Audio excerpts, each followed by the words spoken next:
Does Ryan Blaney owe Kyle Larson some payback? Is Toyota the manufacturer to beat? And what was up with Trackhouse driving through the grass after the race? We're going to talk about that and a lot more. Hello, hello. Welcome back to the Gay Racing Podcast. I'm Alex, and with me is not Zack. That is not Zack. Who are you? Who are you? I'm Tanner. I'm Tanner Smith from both Pitbox Press. I'm an editor there and a contributor over at Grid Network. It's nice to be back on to the GRP, Alex. Yeah, thanks for coming on, Tanner. We had you on for preseason NASCAR predictions, and Oh, no. your predictions did not age well. We're going to have fun No. talking about that. No, they did not. Yeah, I'm looking forward to that. Zack is not here because he competed in his very first video game tournament. It was a Splatoon tournament up in Ohio. His team placed 33rd out of 111 teams. So proud of him. His goal was a top 32 advanced to like a final day of tournament and everything. But one short, that's awesome. So good for him. He was going to try being here, but he's too tired. I'm like, just no, girl, just go rest. But anyway, we're here to talk about NASCAR at Gateway. And Tanner, this wasn't like a bad race, right? Like I thought it was okay. You had the usual next gen issues, but like it was all right. Yeah, I mean, after rewatching it most of today, I felt like I came away with it thinking it was a pretty solid, like 6.5, 7 out of 10 race. Like, nothing Yeah. special, but solid. Yeah. And honestly, I like Gateway in the playoffs. Like I'm kind of glad New Hampshire's leaving the playoffs next year. I feel like Gateway kind of fits the vibe, you know? Yeah, I definitely think that, especially with their pyrotechnics, Yeah. they definitely try to drum up as much excitement as possible. And I feel like we had a lot of really exciting like three wide racing, a lot of good tire strategy, and a lot of beating and banging. All the hallmarks of being a good NASCAR race. And you know, Yeah. especially as you're trying to drum up more momentum for the playoffs, I feel like this is a really good spot in the schedule for the city of St. Louis or Madison, Illinois, if you're one of those folks.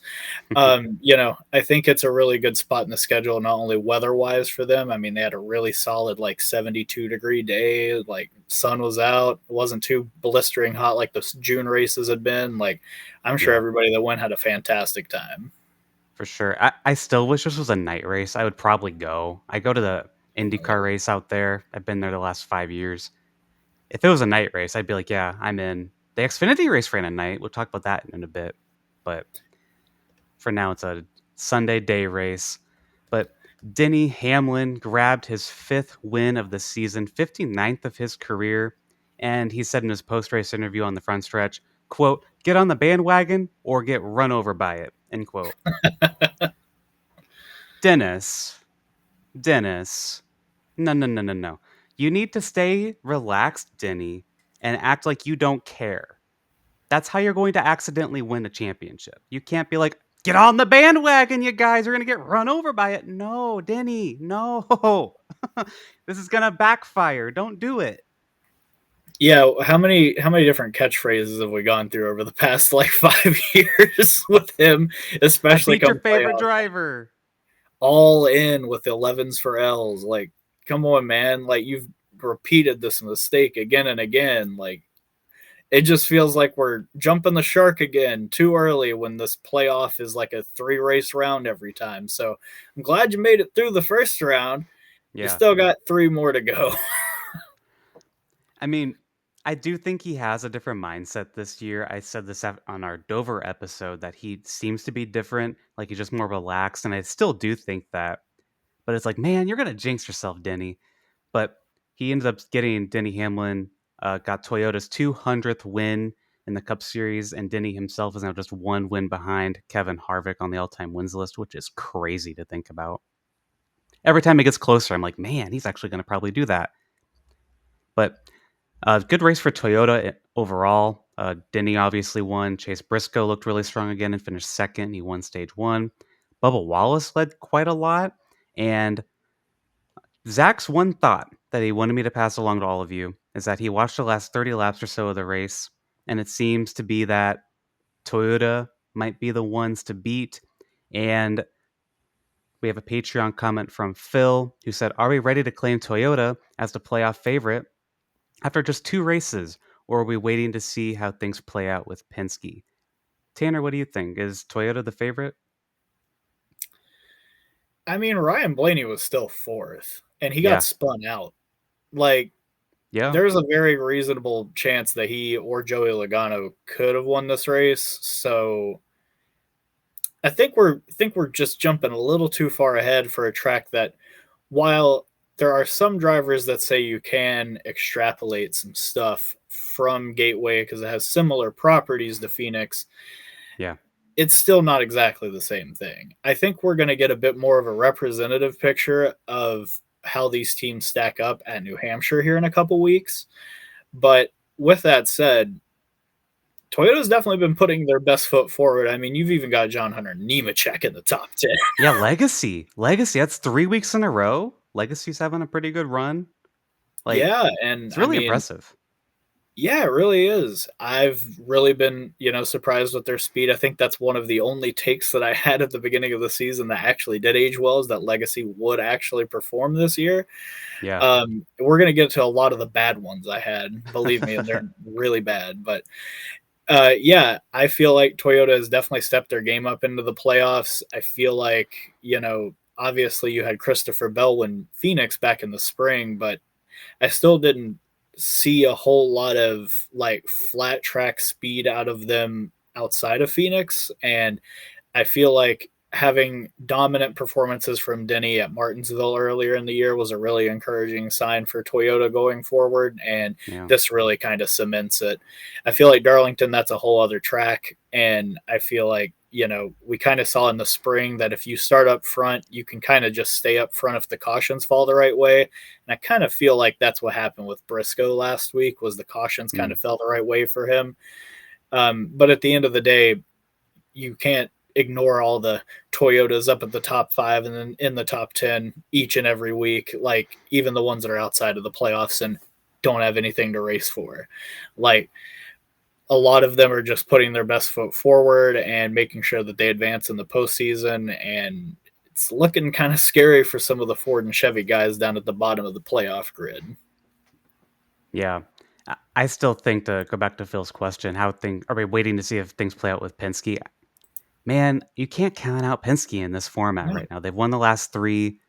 Blaney is still consistently top 5, top 10 every single week. He could have won so many races throughout the year. He's going to Bristol next. Like, everyone's going to Bristol, but Blaney's again been really good there in the past.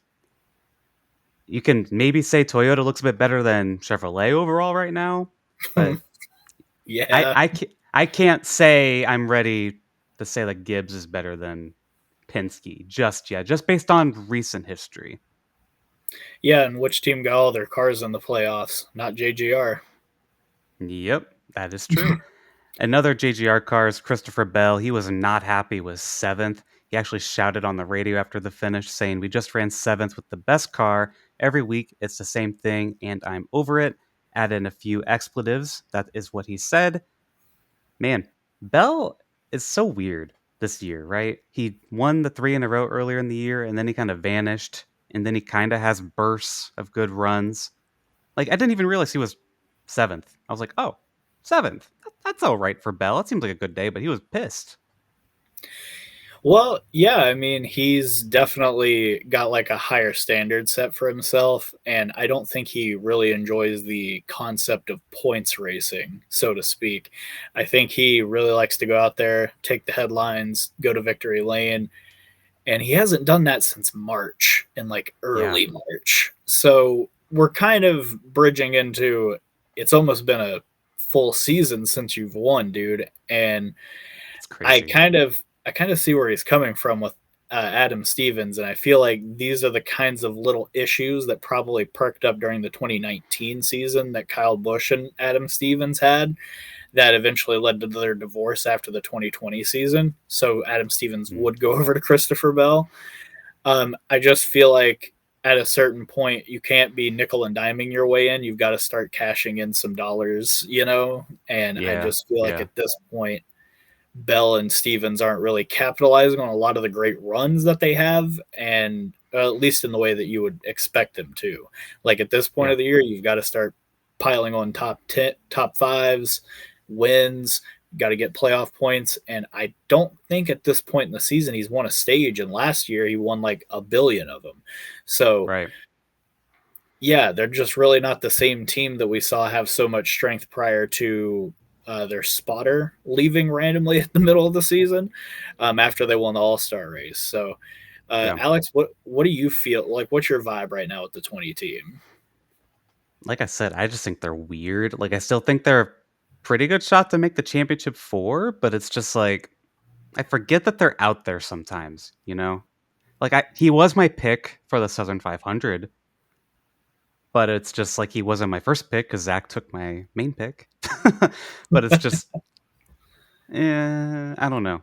Really weird. Well, I think I picked Reddick actually. I just lied. Sorry. I picked Ooh, Reddick for that. But anyway, it's like Bell is someone that's like I consider picking like for fantasy. Like and I thought he did.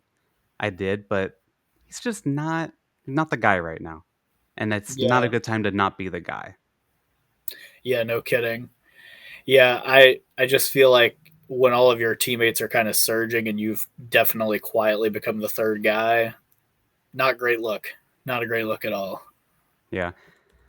Just to correct myself, I actually picked Bell for Gateway. See, Oh, well, it's he was strong there similar. last year. Made Yeah, sense. it's similar to New Hampshire, so I was like, okay. Anyway, got those confused.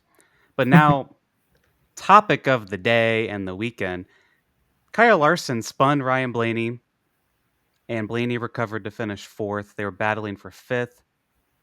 Tanner, this was completely avoidable. This is just a bizarre moment. Larson says it was not intentional. Blaney says, "quote That's one you'll have to remember." End quote. For what? Remember for what? Like genuinely. And and that's my question. I'm a Blaney fan, but he says that a lot, and then nothing happens. And Ryan, you need to fight back. Like I'm not saying he should have gone swinging on Kyle Larson on the pits. The cameras were ready. Did you see that? The cameras for NBC was ready to watch it, but I don't think he should have gone punching him. But at the same time, it's like Blaney still gets pushed around a lot in the Cup Series. It feels like people don't really respect him because of how clean of a driver he is. And there's problems with it because, NASCAR's like, well, if you admit to crashing someone on purpose, you'll be suspended. But we were not going to suspend some people for obviously crashing people. Like, it's really weird. I'm not saying Ryan should wreck him either.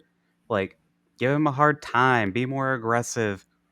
I feel like this is not going to go anywhere. And maybe this will age badly, but I've seen this so many times for Blaney. And not to make this about Blaney, I mean, he recovered to finish fourth, but do you think Blaney will actually stick to his word here, remember this, and give Larson a hard time later on? If I have to go off of historical data and evidence, absolutely not. Yeah. He's too nice of a guy. he He's too he's just nice. he's just too nice. Like it's He's so too polite. frustrating. Like I posted it on Bluesky yesterday. I was like, I'm tired of being mad that the 12 gets spun out because at the end of the day, I know he's not going to do anything about it. He'll get Like, so mad on the radio. So mad. But which is, it's good to just like let it out and then move on. But at some point, you have to stand up to the other drivers, yeah, especially like, this guy, uh, Kyle Larson. especially this guy. Yeah, like, I compare Ryan Blaney a lot to my wife. I compare him to like a hot air balloon. Like, he almost has to like pull the cord, blow some steam out, and then it propels him forward, which it did yesterday. And I think he would have been more mad had it just completely ruined his race, but he finished ahead of Larson cleanly, never even had to interact with him again during the event. Yeah. I think that's another part of the problem is like inevitably he doesn't end up having to face these drivers that he gets into squabbles with.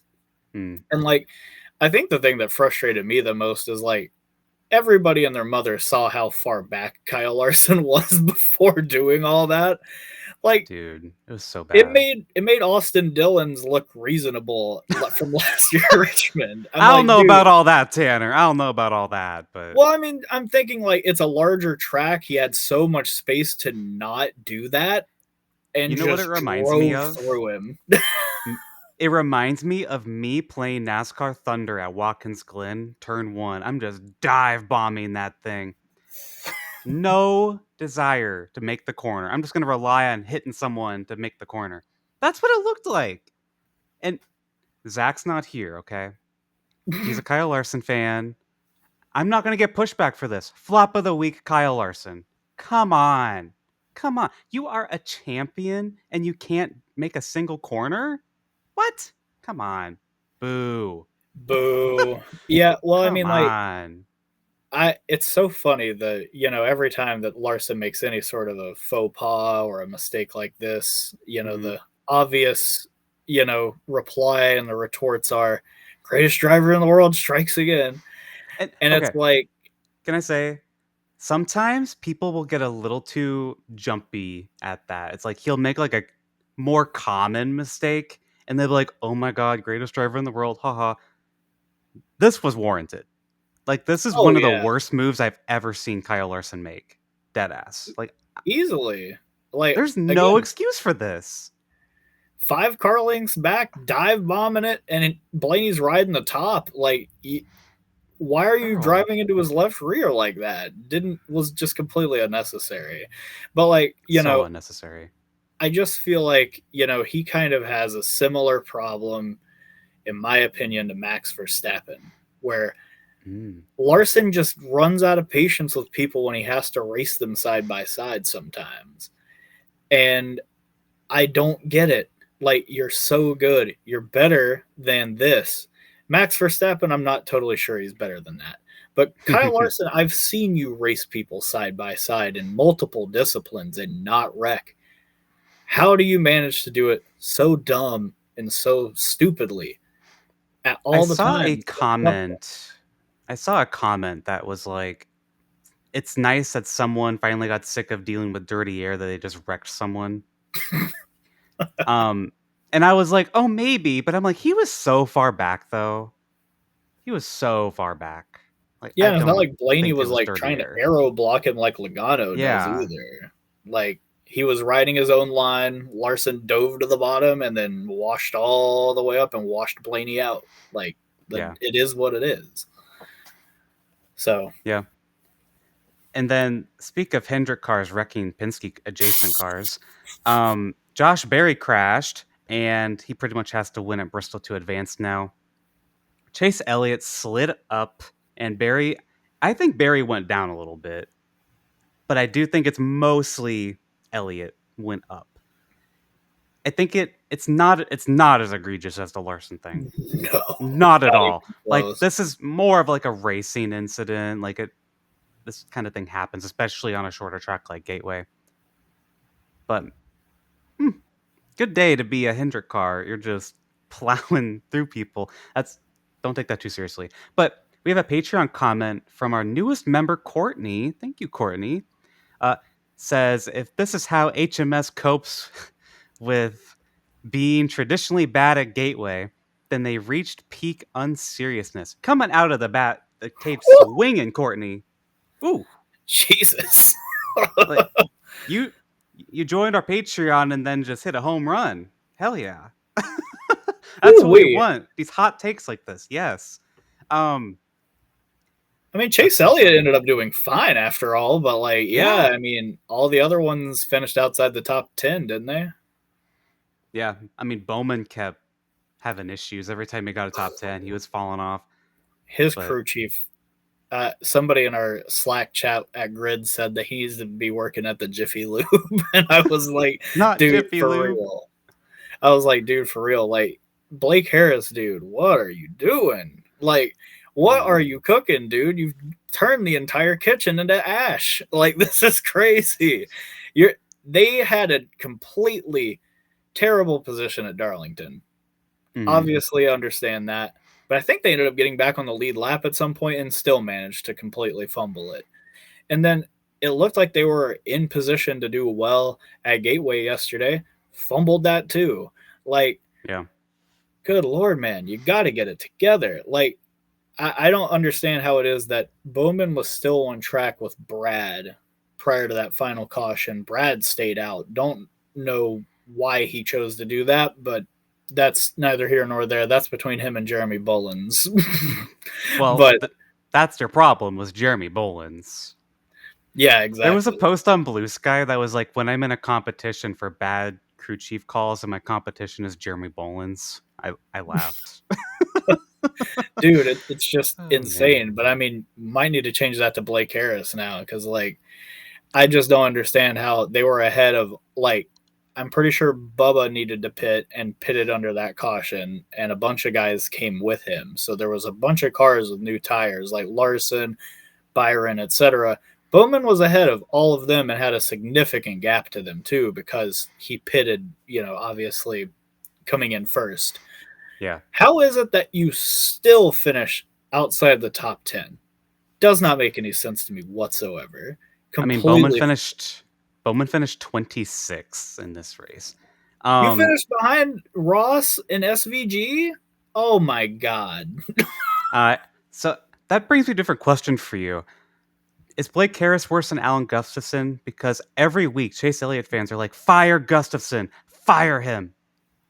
I mean, I haven't heard this about Bowman's crew chief Blake Harris. I'm just Well, curious what you that's think. because the noise is less loud because there are less Bowman fans, and that's not a That's shot at true. Bowman fans. There's just a ton of Chase Elliott fans.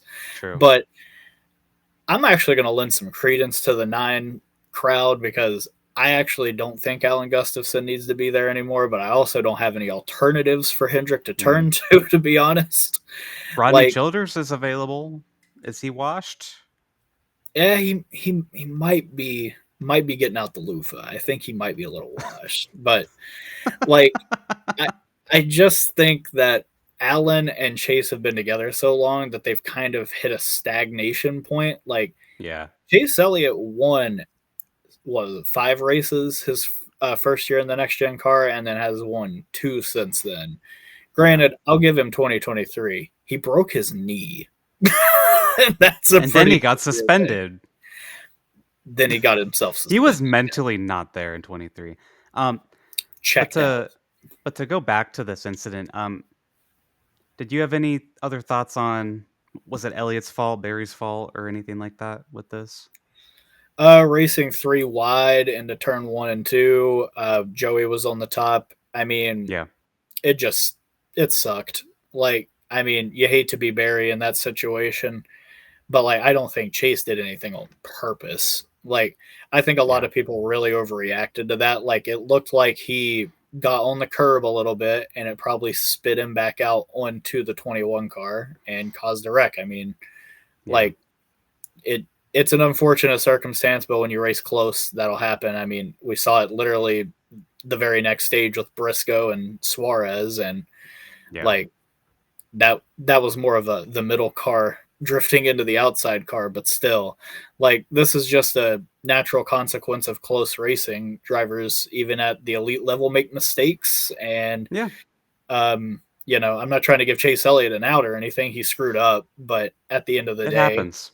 yeah, there's really nothing that could have been done there other than, like, I don't know, getting out of the throttle. But like, would that have even helped? Like, who's to Who say? I knows? wasn't behind the wheel. Yeah. Well, something funny that happened in this race is that the brake indicators going into the turn 3, one of them fell off, and apparently one fell off earlier in the week, so they already took it down. So, thought this was funny, and then they put it back up, and there was radio communications that it apparently fell back off right away under the caution. That's why this caution took a long time. Just classic NASCAR moment. This happens every year, by the way. What is up with that? Wait, really? I haven't been keeping track of that. Maybe not at Gateway, but I think last year it was either Vegas or Texas. It was one I on the think you're front right stretch about fell. Vegas. I think you're right about Vegas. Wait, are you actually talking about Atlanta where the It was Walmart tarp Atlanta. It fell? was Walmart. It was Yeah, Walmart. Yeah. which like why can't you all just paint it like that's a whole other conversation, but yeah, Gateway always has some weird issue. Like The every power's time we going out for a a driver place randomly sponsored runs out of by gas when he shouldn't have, like always for a weird. place sponsored by a technology company. They have a lot of technology issues. Like they launch off some pyro and then the lights go out sometimes. I don't know. Yeah, This track, maybe the track's just haunted. I don't know. maybe maybe a little bit. But yeah, I mean, that said though, no disrespect to Gateway. I'm sure they're trying to get their, Oh, I love Gateway. act together, but um yeah, they just always have some sort of weird thing happen. Now, I will say I don't think the brake marker is necessarily their fault, considering that Tyler Reddick said on the radio that they spent the entire stage 2 to 3 caution fixing that particular sign, and Hmm. that was clearly a NASCAR employee trying to fix the sign, and they clearly didn't fix it. Yeah. I'm just like, why didn't you just put a zip tie in there and call it a day? Like, Right. Like I'm like, curious what come they on. did that didn't fix it. Yeah, I don't know. definitely. But I Um. mean, most NASCAR thing to happen, as Tyler Reddick said. So Yeah. Another thing that was kind of funny with this race is that after the race, coming to the pits on the cooldown lap, Trackhouse cars Chastain and Van Gisbergen were driving through the grass as they came to pit road on the access road. What's that about? The most popular theory saw is that they were trying to add weight to the cars. All the playoff cars are looked at after each playoff race. And a video of this, if you want to find it, is on Twitter from John Newby. Kind of funny. What do you think about this? it was very funny. Um, that said, definitely seemed a little sus. Not gonna lie. I Yeah, think that, I mean, we did see Bowman get DQ'd from 13th last year because he didn't make weight, but like right. you're definitely like arousing suspicion from the powers that be doing stuff like that randomly after finishing in the 20s. Like Yeah. Whatever maybe you did, the it right didn't amount of weight work. in the car. I don't know. Like just a thought. Yeah. So weird. But A- yeah, SVG probably. Allegedly, yeah. What's up? Allegedly, Hendrick cars were doing something similar at another track. I forget which track someone said this at. I don't know if they were just making up stuff to make Hendrick look bad, which is possible. People like talking bad about Hendrick. But something's going on. I don't know. What were you Well, saying? Hendrick cars gave them plenty of ammo this week after how they Yeah, yeah, raced. yeah. What I was gonna say is about SVG is like, dude, you got to keep all four wheels pointed the right way. Good Oh lord, yeah. like he had an awful day, and it looked like at a point he might have a good day. Like towards the end of stage 1, he was fighting back up for the top 10, trying to get a stage point. Completely mowed Austin Cindric down and moved him out of the way. And then from there, it was just like not as not as great of a day for him because it seemed like everybody was like, Yeah. "Oh, that's how we're gonna race you? Okay, sounds good." And they started just cleaning him out. Yeah. So SVG, man, he was running really aggressive. And that brings us to the playoff grid.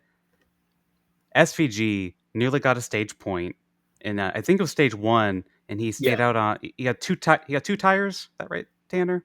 I think it was two tires I to get a think bunch of track think position, that gave him track position. You're right. Yeah, and he did it again later in the race. He was running ninth or 10th, and then Elliott got him right at the line for that one playoff point. We're taking a look at the playoff grid now. SVG's minus 15. He still has a chance, but he ran terribly at Bristol in the spring. yeah. He was Do you running for it P last with Cody Ware and wrecked both of them. Not so the shining beacon moment for the Supercars champion. That's for sure. I had SVG advancing to the next round, but for Darlington, I think his crew chief overthought it and just tried doing some wacky strategy to try improving by like 5 spots. He was going to finish like 18th or so at Darlington. He finishes way worse than that. This race, they were doing a bunch of stuff and it was kind of working, but they just don't. Zack said this last week that they just don't have the speed to be doing these kind of strategies. And you need speed to be able to pull a lot of the stuff they were trying off. And maybe part of that as well is like skill on these ovals, and Shane just doesn't have that yet. He's getting better. He really is. But I think SVG is going to be out unless Austin Dillon crashes at Bristol, as well as someone who's like plus 30 or less, and he's still at the cut line. Plus, you cannot have Alex Bowman win or Josh Berry, which I don't think that'll happen. Bowman could have a shot, but Bowman does have the last 2 poles there. I don't think really? he. I really don't think he's out of the woods entirely. Like I Okay. think Bowman could get in on points. It would take a lot of You have to circumstances going really his good way. in the stages for sure. Oh, absolutely. But like he could easily vault past the 2 ahead of him. It's Oh just a yeah, matter of possible. he needs another of the 10 that are ahead of him to obviously stumble a little bit. We've seen that happen to Joey here before. Chase Elliott is not a notably good driver at Bristol in the next gen era, so like he could be vulnerable. Ross Chastain has not had speed since the Coke 600, so I Mm-hmm. mean, granted, he did decent at the Southern 500, but then he fell out of the top 10 inexplicably in the final run. So I don't Yeah. really know what to make of Trackhouse right now. It could be that they leave the round of 16 and it leaves them behind. Yeah, I think that's really possible. Chastain, I had out. Did you have Chastain out before the playoffs? Yeah. I did. My first 4 out were Barry, SVG, Dillon, and Chastain. I Okay. did think about maybe moving a Hendrick car in there, but I was just like, that's a little Yeah. too spicy. Yeah. I did have Chase Elliott out. I do think he's going to advance Chase, but Probably. things can still happen.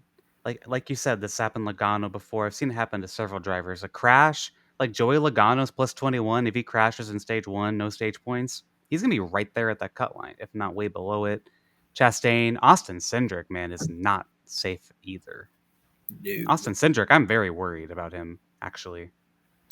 Yeah, I don't really have high hopes for him, but like his best hope is the fact that Alex Bowman is 35 behind him, Josh Berry's 45 behind him, so they probably need to win. Yeah. SVG is not going to do anything. I'm sorry to the Supercars fans out there, the SVG stands. I really love and respect SVG, and I'm glad he's here. Me But too. to think he's going to advance in a predominantly oval racing series when he hasn't even gotten a top 10 at Talladega, Daytona, or Atlanta, I'm sorry. Like, it's just not going to happen this year. I think next year, a whole offseason of sim work where he actually has notes to glean from, I think he'll be in good shape. But this Yeah. year, I think it was like 16 points was just not enough, and it never was going to be See, enough. not to go on this too much with him, I had him advancing because I thought those points would be enough if they just ran like 17th and other people had issues. That's why I chased Elliott out. But that was relying on a lot of different factors, and that usually happens, and it could still happen at Bristol, but he's in a hole now because they really overdid things the last 2 races, or things just didn't go their way.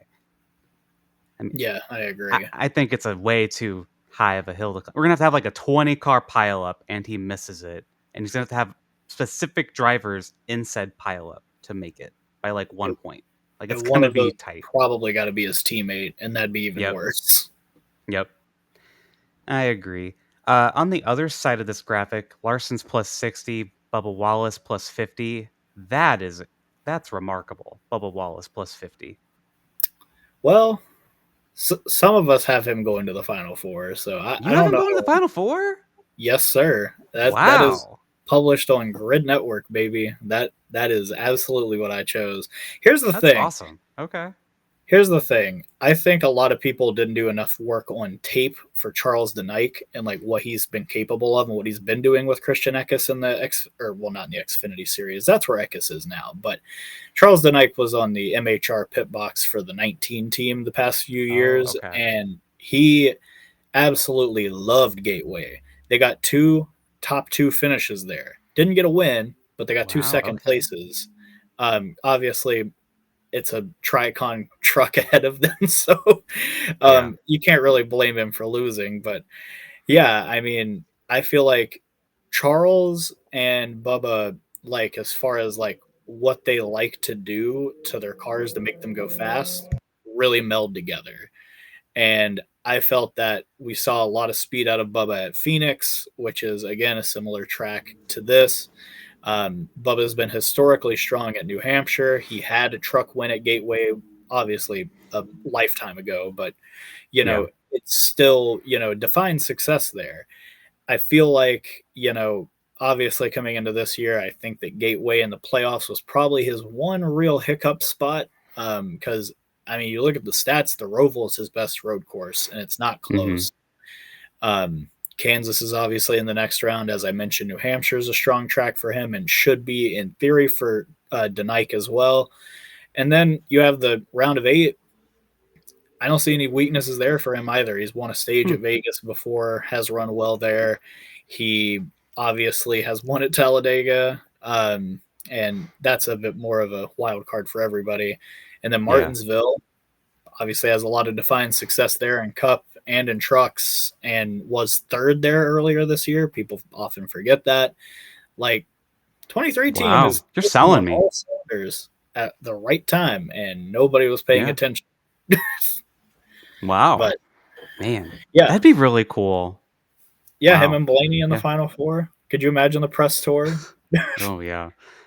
Speak of Blaney, Blaney's plus 42, Byron plus 39, Reddick plus 37, Bell plus 32. I think those guys are probably okay. Like even if they have an issue, I think they'll be okay. If they do have an issue and they don't make it, it's gonna be like really tight on the cut line.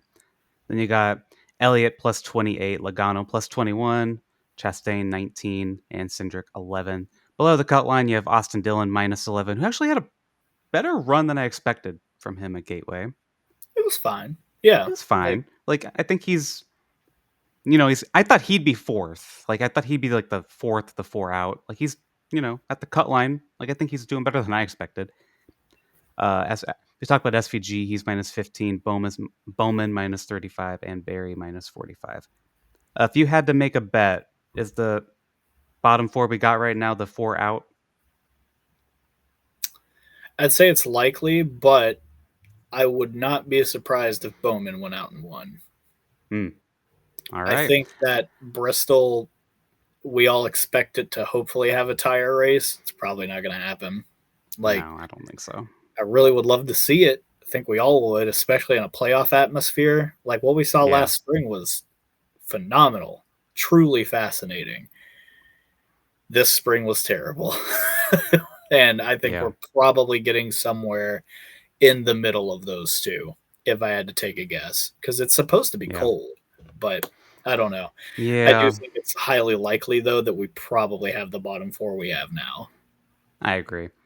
Well, Tanner, speak of predictions. As we Oh, alluded no. to earlier, you were on the show for our NASCAR preseason predictions, and there's one specific thing I want to talk to you about.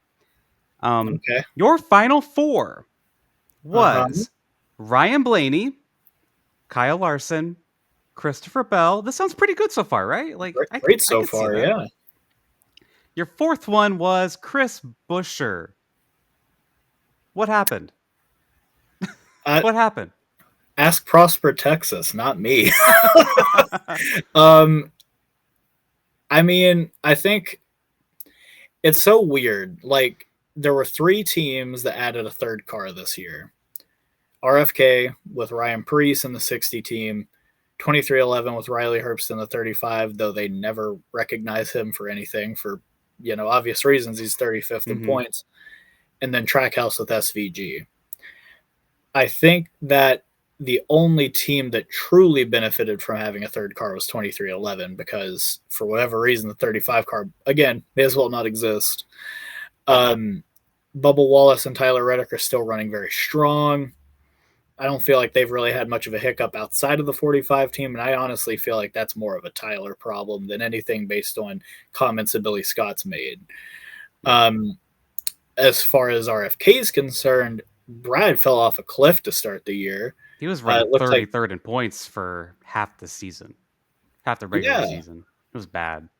yeah, like they got to Kansas, showed speed out of nowhere for like Led, and then he hit the yeah, wall.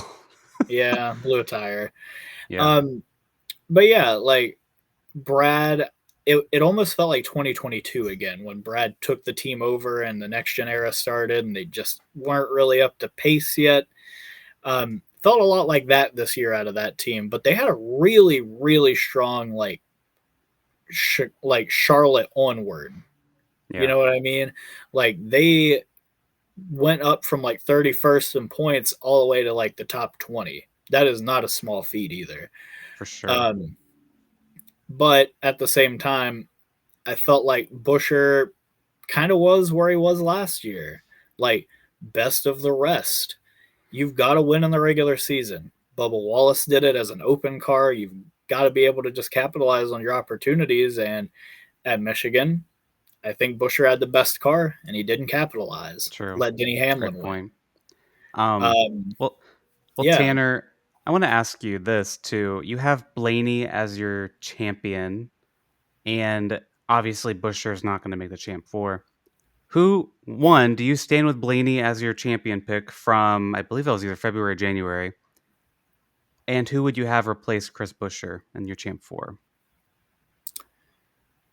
Um, I mean, if I had to pick right now, probably Denny.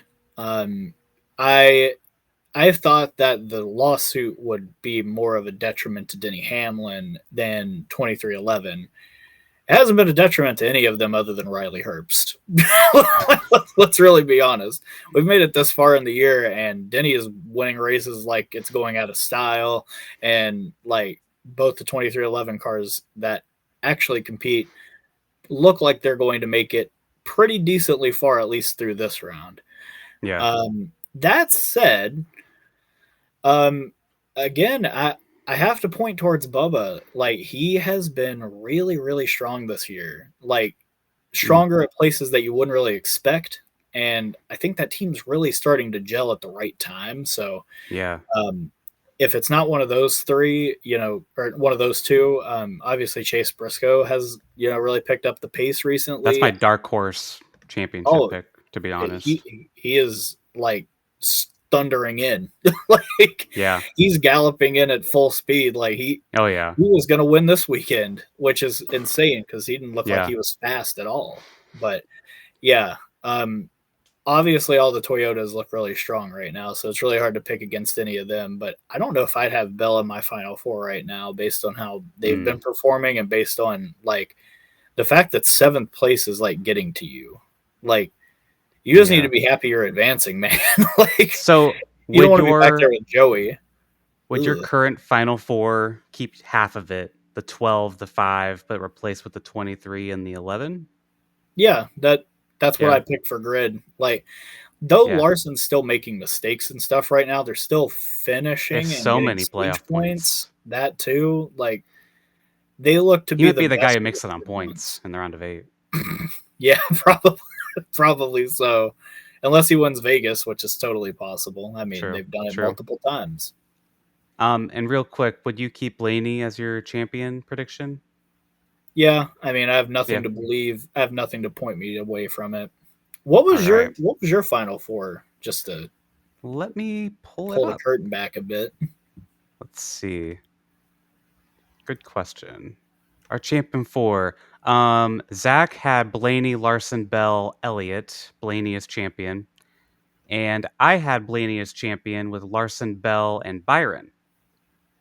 We all had Larson, Blaney, and Bell and Bell. Blaney. That's crazy. Okay. Yeah, I clearly got the most wrong of the of the fourth drivers that we all picked. Yeah. Oh Yeah. well, can't get Oops. them all right.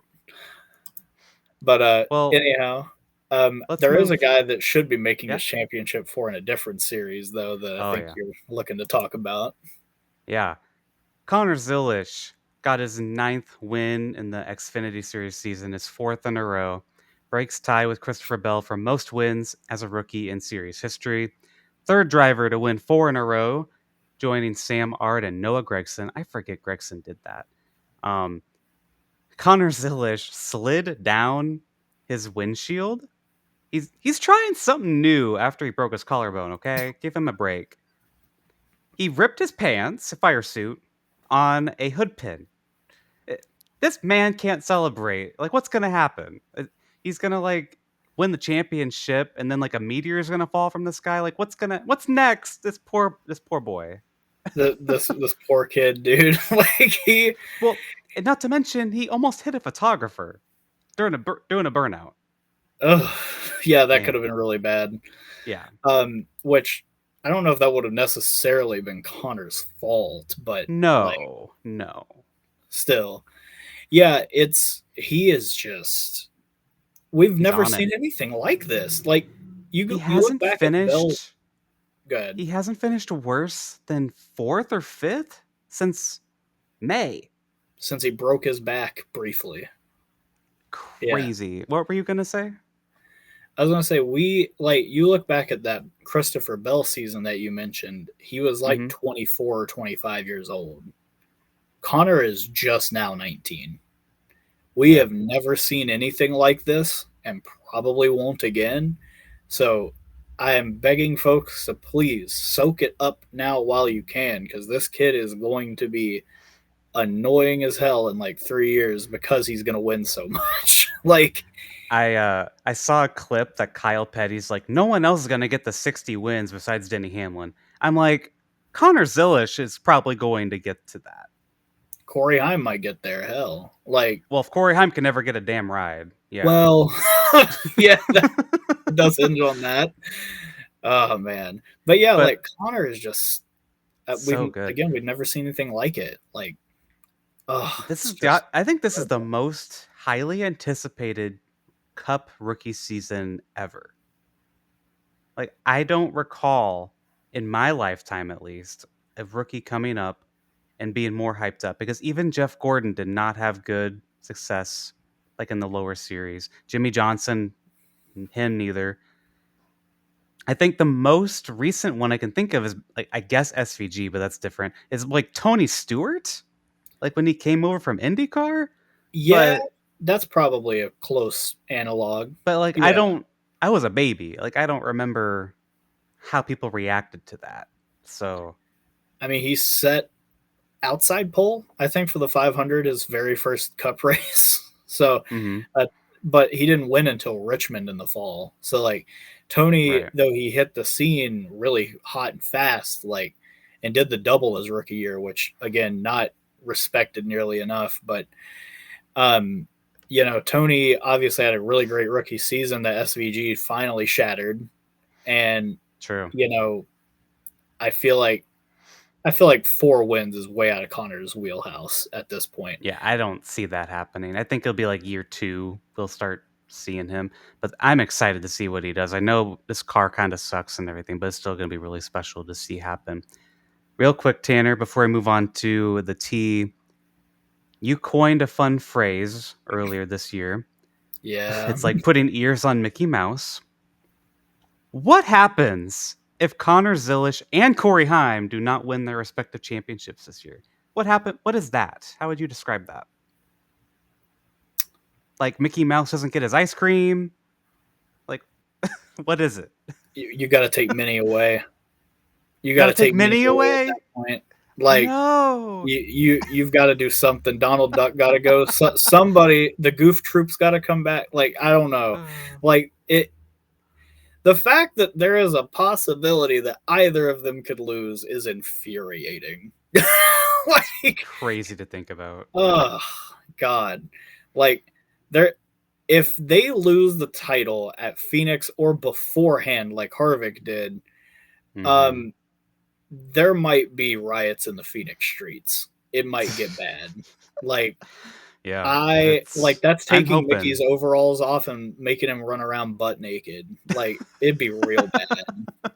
It'd be Oh, real bad, no. especially if the cup title comes down to some goofballs. Like at this Yeah, point, Joey Logano, no offense, dude, you do not have any business competing for a title this year. Austin Cindric, same thing. Um, I mean, honestly, I'd even say someone like Chase Elliott and Tyler Reddick don't really deserve to, based on how ineffective they've been in terms of like finishes, wins, that kind of thing. Like they just haven't been part of the conversation this Yeah. year. For someone like that to like beat out somebody like Denny, um, Larson, Byron, even Blaney, especially, like it It's would like be a complete non-starter. I haven't really watched trucks this year, but if someone who's not Corey Heim won, I'd be like, who? Like, I don't think I even know. I don't watch trucks. I just see every week Corey Heim wins again, and Time. we had Ryan Hines on during Pride Month. He works at Tricon, and we learned about like the social media side of everything. And I'm just like, I see those graphics every week now. I'm like, oh, they won again! Congrats! Like, if they don't, I'll be like, I don't know who this is. And then Xfinity, who's gonna win? Sam Mayer? Justin Allgaier? Like again? Like I mean, I wouldn't be okay, upset with Allgaier necessarily. He's been like the second guy this year, but like, come yeah, on, yeah. like, ugh. Fingers crossed that Yeah, the fingers everything works crossed, out. indeed. I at least hope that Zilich gets to 10 wins. Like, That'd be that's cool. something I would like to see. Yeah. But I yeah, mean, I think it's pretty damn likely. He's only one away from that. But moving on to the T Haas factory team switches from Ford to Chevy. We'll have a Hendrick alliance. Do we care? well, welcome back, 2009 Stuart Haas. Like, Okay, sure, yeah, Gene. Um, there was a rumor that Legacy was buying them out, and I didn't take much legitimacy to that rumor. That's why we never talked about it on the pod.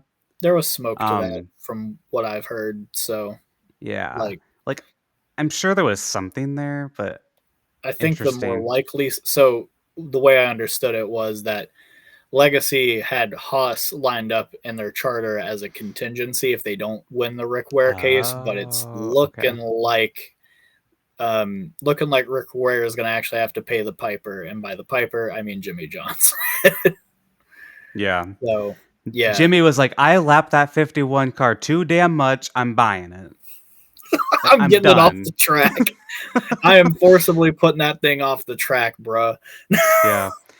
So my theory with Haas switching to Chevy is that they're probably going to take Colleague's place in the Chevy pipeline, specifically probably next year, because Colleague's probably going to Dodge in Yeah, 27. Colleague's going to be in a lame duck year. It's not announced yet, but I imagine they're going to be a Dodge as a truck team is obviously Dodge. Dodge is funding it, so it's a little separate, but that feels plain as day to be happening. Cole Custer will stay the driver. Sure, why not? sure. He's Yeah, he's been fine.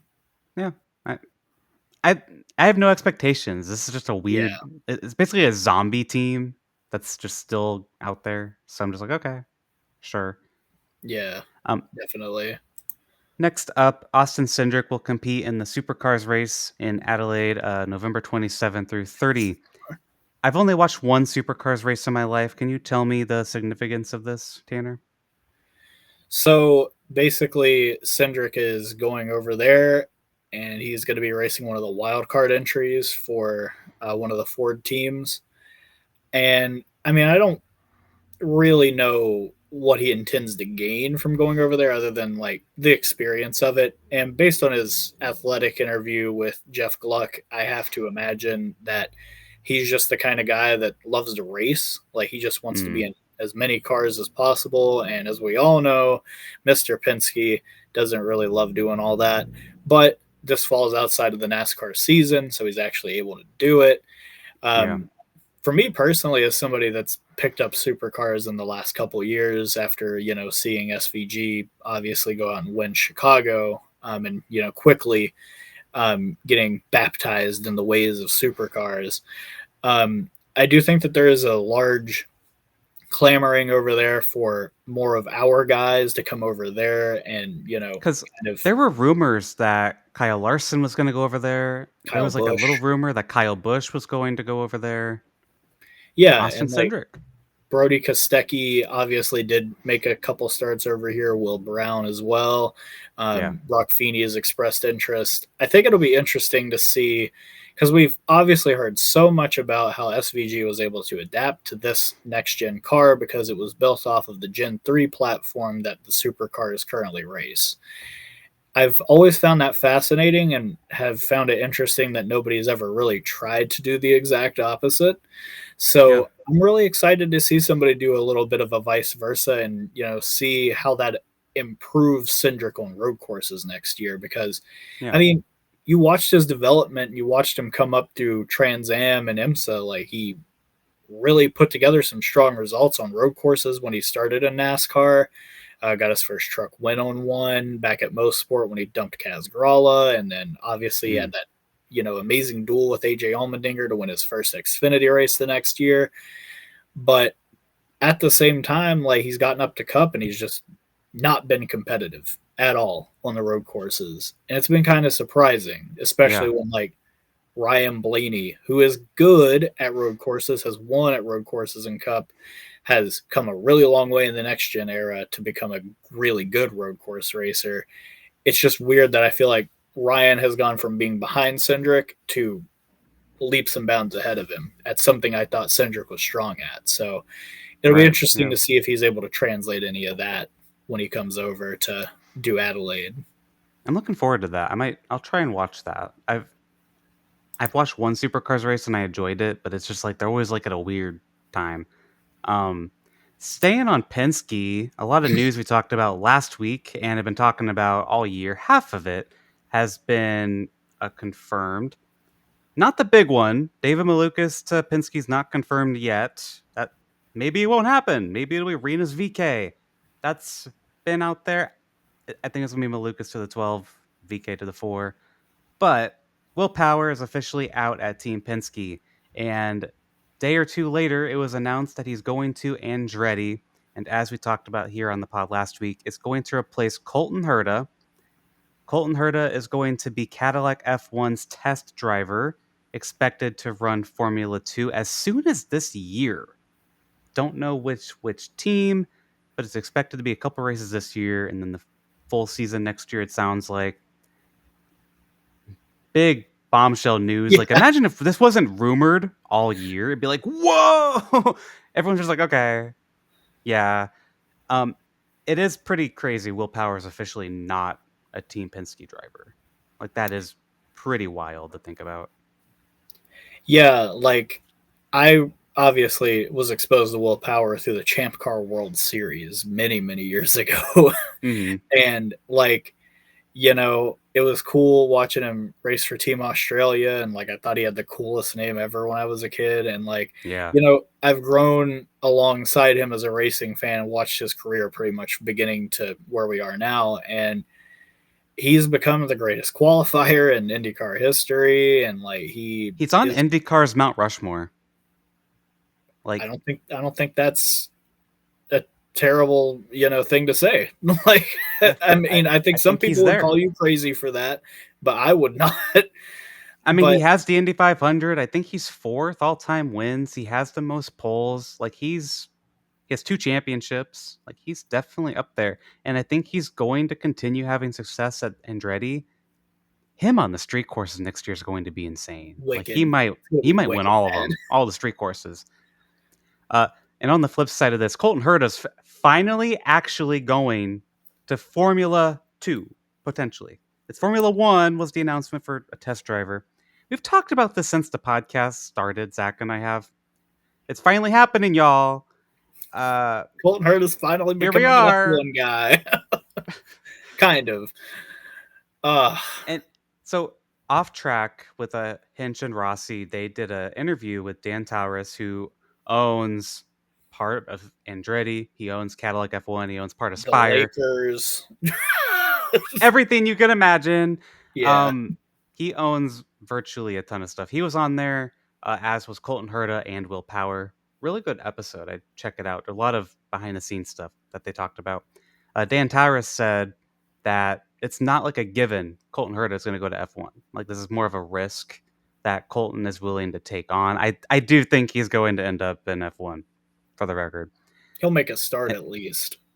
yeah, and they have Bottas and Perez as their drivers for next year. I imagine whichever one of them performs worse will be replaced by Herta in 27. I assume is the internal plan that they don't want to publicly say, but I digress. That's interesting. Colton talked about it. He says that's his dream. We have on Zach and I have been on this pod saying for years, like, he's never even said this. He's not even the one wanting it, and then he crashes all the time. He has gotten better. Admittedly, Colton has gotten better. He's not crashing all the time. He hasn't shown championship winning pace yet, but when you take a step back and look at the actual F1 grid, I think he's better than over half of that grid. Maybe that's a bold opinion, but Well, I'd say he's accomplished more than half of yeah, them. yeah. There's a lot of And young blood in that series right now, and like, I true, mean, granted, true. I don't think he's better than like Bottas right this second, but I mean, I need to see him in an F2 car and see how well he does there, and I mean, maybe he Yeah, is. Who yeah. knows?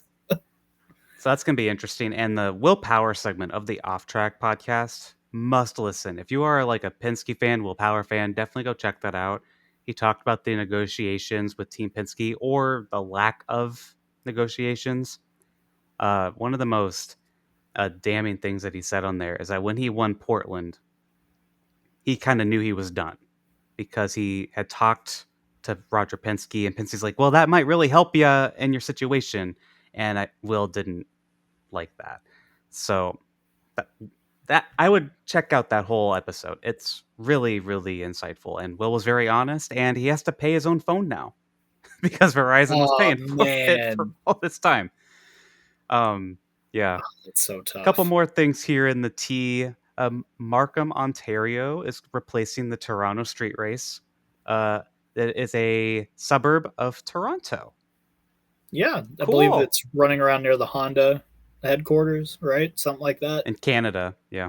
And I want to talk about that actually because I don't think there's as much to it as some people have said because the people that would make the decision if Honda's going to stay in IndyCar or not are either in Japan or Honda US. I don't know if it's necessarily the Canada team that's any say in that. I'm sure it doesn't hurt to have a race near them, but I have no complaints about this. I didn't really like the Toronto street race. I think it is kind of a shame that you're leaving, a downtown area, but at least they're staying in Canada. I'd rather they do this than leave Canada entirely. So it's a multi-year deal. It's not just a one-year deal, as some had assumed because of the World Cup next year. This is a multi-year deal. I think it's fine.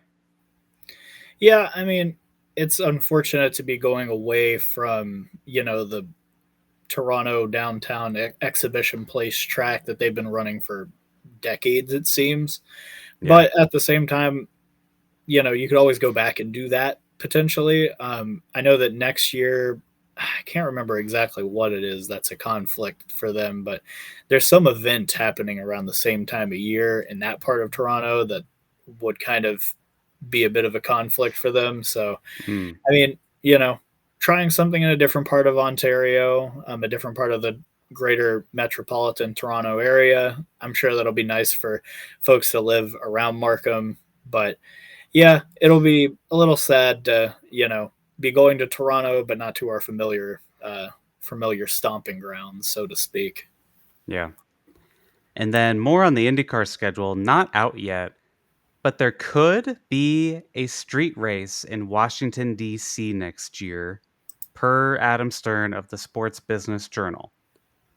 However, the optics of this are not Horrific. great.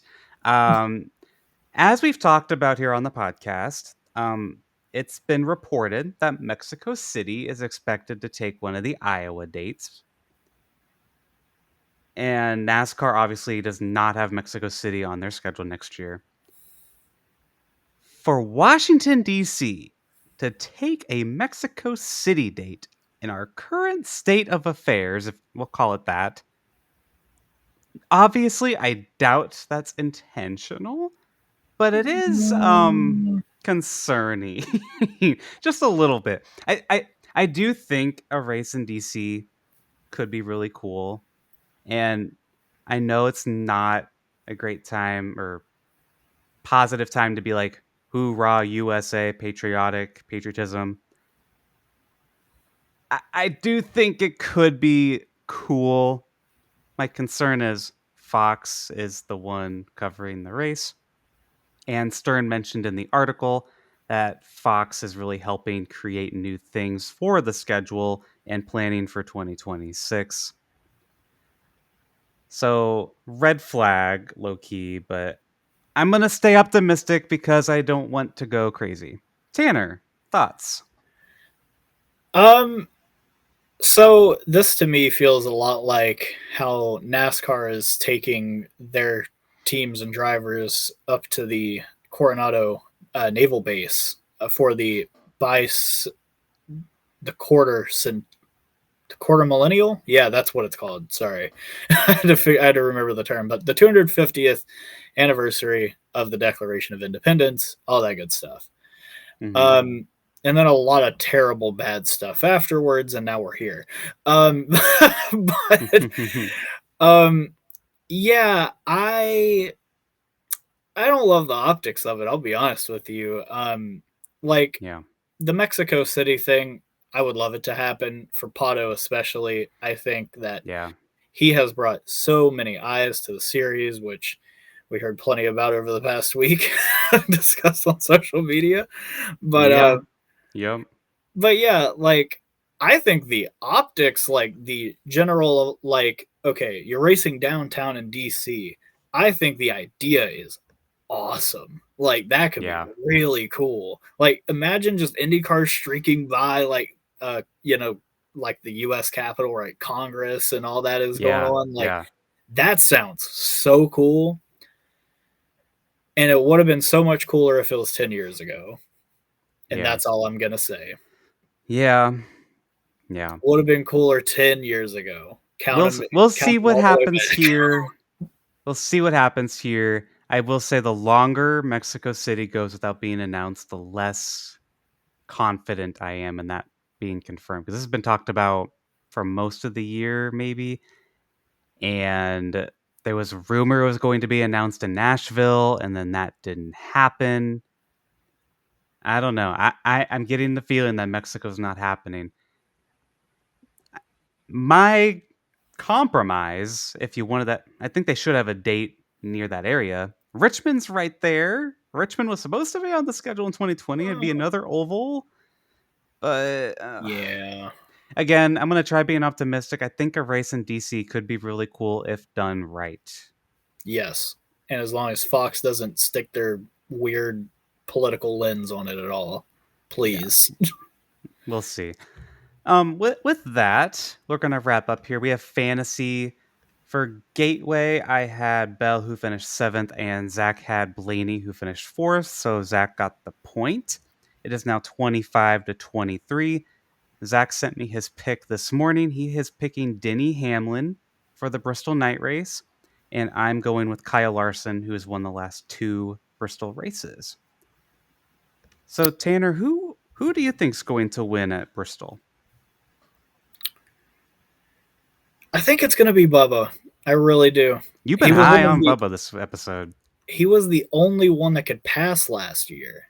Like he came up from Okay. like I want to say the mid-teens to the third in the final run of the race, and he didn't have like a tire advantage over everybody. He's got a better Yeah. crew chief behind him now, and granted, they didn't really show a whole lot of promise in the spring, but I think that was more so a lot of people had their cars set up for a conservative tire wear race that never happened. So I think that with a little bit more time and preparation, a little bit more data to read off of, Bubba Wallace is going to be a contender this Saturday. Wow. That's awesome. That'd be really cool. Well, It would. thank you, thank you, Tanner, for filling in for Zach here, uh, joining us again.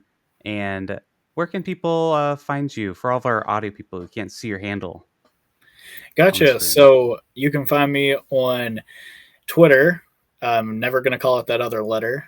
You can find me there at Wide World of Dirt. You can find me at tannersmithwrites.blogspot.com.